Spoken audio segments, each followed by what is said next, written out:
लोकसभा चुनाव की तारीखों का ऐलान होने के बाद चुनाव से जुड़ी हुई सारी तैयारियां शुरू हो चुकी है। तब आपको बता दें कि वडोदरा में लोकसभा चुनाव के मद्देनजर जिला चुनाव अधिकारी ने गवर्नमेंट नर्सिंग स्टाफ कॉलेज पर तालीम देने की शुरुआत भी करवा दी है। दरअसल चुनाव के दौरान फर्ज पर रहने वाले सभी अधिकारियों और कर्मचारियों को तालीम दी जा रही है। भाषा के मुताबिक विशेष तरीके से भी तालीम मुहैया करवाई जा रही है। Sonal presiding, assistant presiding officer समेत सभी को तालीम दी जा रही है। आज 500 से ज़्यादा कर्मचारियों और अधिकारियों को तालीम दी गई है और आने वाले वक्त में भी मास्टर ट्रेनर के जरिए इन सभी को तालीम मुहैया करवाई जाएगी।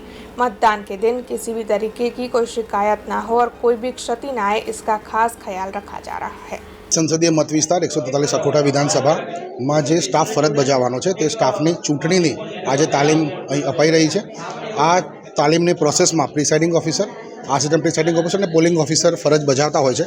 તે બૂથ ખાતે તેમની જે કામગીરી કરવાની હોય છે તે કામગીરીના ફોર્મ્સ કઈ રીતે કરવાના હોય છે, ઇલેક્શન પ્રોસેસ કઈ રીતની હોય છે, તેમાં તેમને સંપૂર્ણ માહિતગાર કરવા માટે આજની તાલીમનું આયોજન કરવામાં આવેલું છે। ઇલેક્શન આગળના દિવસે અને ઇલેક્શનના દિવસે જે તબક્કાવાર ફોર્મ્સ ભરવાના હોય છે, મોક પોલ કરવાનો હોય છે, ત્યારબાદ एक्चुअल पोल માટે જે તૈયાર થવાનું હોય છે અને સીલિંગ પ્રોસેસ કઈ રીતે કરવાની હોય છે તેની તાલીમ આપવામાં આવે છે।